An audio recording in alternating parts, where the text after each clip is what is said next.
Vadodara live 24/7 માં આપનું સ્વાગત છે। સાંસદ ડોક્ટર હેમાંગ જોશી દ્વારા મહિલા દિવસ નિમિત્તે વડોદરામાં વુમન્સ લીડરશિપ કોન્ક્લેવ 2024 નું કરાયું આયોજન। વડોદરા લોકસભા ક્ષેત્રના લોકલાડીલા યુવા સાંસદ માન્ય ડોક્ટર હેમાંગ જોશી દ્વારા આંતરરાષ્ટ્રીય મહિલા દિવસ નિમિત્તે વુમન્સ લીડરશિપ કોન્ક્લેવ 2024 નું આયોજન કરવામાં આવ્યું હતું।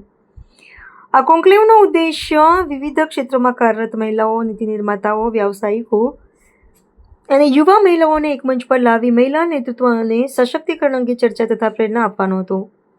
કાર્યક્રમના પ્રારંભ સત્રમાં યુવા સાંસદ ડોક્ટર હેમાંગ જોશીએ ઉપસ્થિત મહાનુભાવોને ભાગ લેનારાઓનું સન્માન સ્વાગત કર્યું હતું અને મહિલાઓની સિદ્ધિઓને ઉજાગર કરતી સાથે મહિલા સશક્તિકરણ અંગે ચર્ચા માટે આવા મંચોની મહત્વતા પર ભાર મૂક્યો હતો।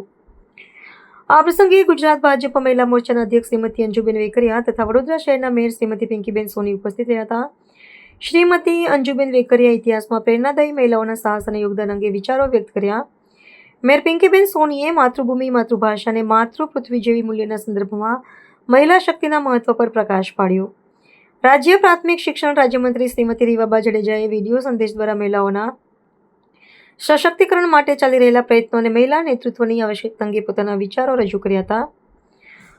કોન્ક્લેવ દરમિયાન સ્વસ્થ નારી વિષયક સત્રમાં મહિલાઓના આરોગ્ય અને જીવનશૈલીને માર્ગદર્શન આપવામાં આવ્યું। આ સત્રમાં ડોક્ટર ગીતિકા પટેલ અને ડોક્ટર નેહા કાર્નિકે મહિલાઓના આરોગ્ય જીવનના વિવિધ તબક્કા, નિયમિત આરોગ્ય ચકાસણી અને સ્વસ્થ જીવનશૈલીના મહત્વ અંગે વિગતવાર ચર્ચા કરી હતી। સશક્ત નારી સત્રમાં મહિલાઓના સશક્તિકરણ, સુરક્ષા અને સમાન ભાગીદારી અંગે ચર્ચા કરવામાં આવી હતી। આ સત્રમાં વડોદરા શહેરના additional commissioner of police doctor Leena Patil, Jiya Shailesh Parmar અને મીના મહેતાએ મહિલાઓમાં આત્મવિશ્વાસ, સ્વાભિમાન અને સમાજમાં સક્રિય ભાગીદારી અંગે પોતાના વિચારો રજૂ કર્યા।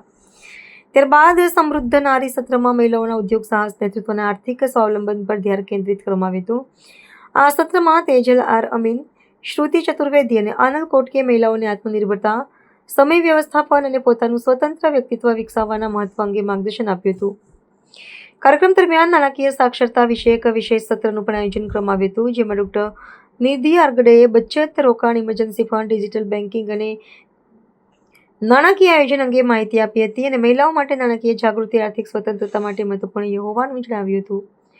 કોન્ક્લેવના સમાપન પ્રસંગે ગુજરાત રાજ્ય સરકાર મંત્રી શ્રી ડોક્ટર મનીષાબેન વકીલે વિડીયો સંદેશ દ્વારા મહિલાઓને સ્વસ્થ, સશક્ત અને સમૃદ્ધ બનવાની સાથે નાણાકીય જ્ઞાન પ્રાપ્ત કરવાની મહત્વતા પર ભાર મૂક્યો હતો। તેમણે કાર્યક્રમમાં થયેલી ચર્ચાઓ અંગે માર્ગદર્શનને જીવનમાં અમલમાં મૂકવા માટે તમામ મહિલાઓને શુભેચ્છા અને શુભકામનાઓ પાઠવી હતી।